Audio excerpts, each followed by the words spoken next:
د عقایدو نه واخله تر اخلاقیاتو پورې په هره مرحله کې یو بهتر تعلیم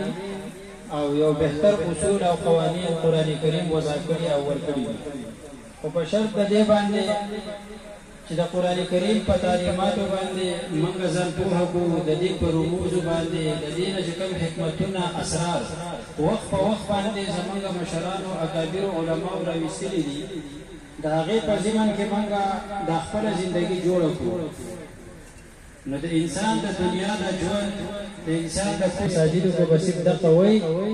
او کوم چې عام مسلمانان دي هغه د قرآن کریم نه یو طرف ته شوي دي تر دې پورې چې د قرآن کریم د ناظره هغه هم خلق نه وي که چېرته په ورکوټوالي او ماشوموالي باندې قرآن کریم ویلی دی بس به یې ښولی دی بیا دې ته لاس کوي نه ټول چې کله راجمع شول نو بیا یې ورته دا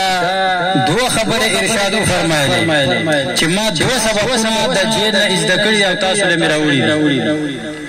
او هغه دا دوه سبقونه داسې دي چې د مسلمان د زوال سبب چې دی هغه دوه څیزونه دي اول نمبر د مسلمان باهمي اختلافات چې د یو بل سره مسلمان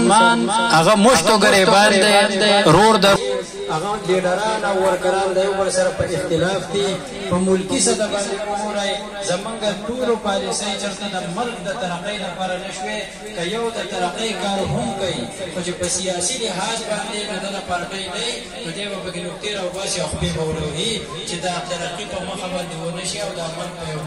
فارم باندې او په یو پیج باندې روان شي اول نمبر د مسلمان د زوال سبب چې دی هغه باهمي اختلافات او تنازعات دي